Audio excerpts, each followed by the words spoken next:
The one you read in books leaves both protagonists and readers a trail of question marks, compelling you all to read another chapter. We'll meet under unusual circumstances, at an art fair or a pottery class or a dingy bar you went to after a breakup. We'll smile, exchange witty banter, and then you'll go home thinking you must know me more. Sound familiar? Then it seems that we've met before.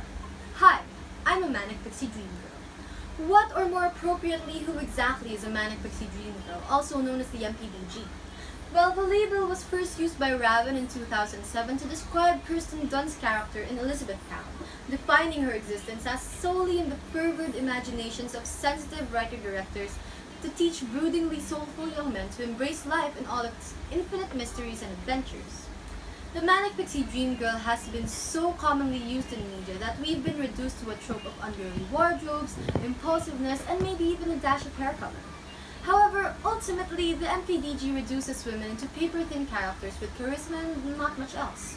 Thus, we move towards the reclamation of typifications, iconography, quirks associated with the MPDG in order to eliminate the subtle sexism in the use of women as simple plot devices without depth nor background.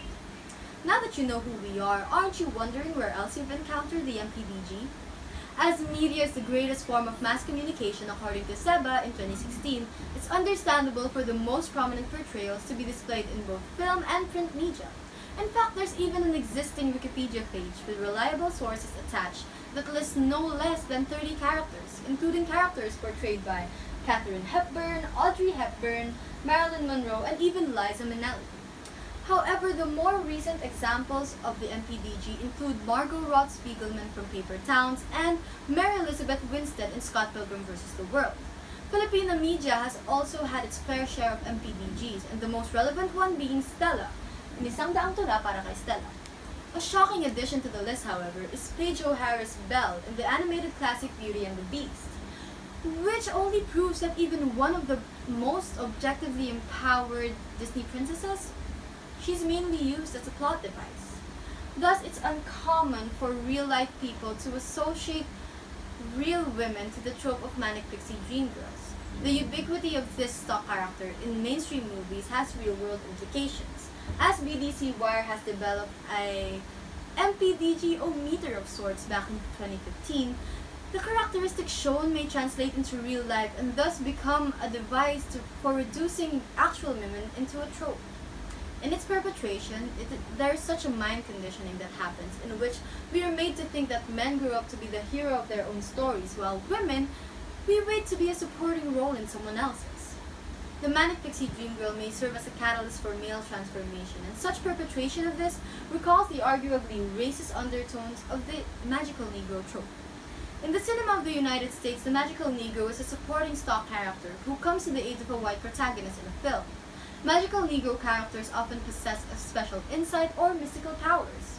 In both cases, the characters have no discernible life and characteristics separating them from the convenience of the protagonist, and the magical Negro usually only exists in order to lead the protagonist to his so-called destiny. Similarly, the MPDG not only senses a young man's potential in a way he can, she also intuitively knows how to lead him to his self-discovery. In addition, the assumption that the MPDG serves no purpose outside of her association with the male lead allows the young man to both adore the MPDG and avoid any responsibility for reciprocity. A great example of such ignorance towards the MPDG's lack of reciprocity is that of Tom's Towards Summer in 500 Days of Summer by Mark Webb. Webb stated in 2019 that Tom failed to see her complexity, and thus a consequence for him is heartbreak, as initially it's mentioned several times towards the build-up of their relationship that Summer isn't looking for a boyfriend, much less Tom. Thus, this also perpetuates the idea of men's entitlement to suspend the requirement of reciprocity because of his attraction to a woman, consequentially promoting rape culture and degrading the importance of consent in any relationship, especially in a romantic and sexual association. So, why does the MPDG trope still persist? Let me tell you the truth. It doesn't.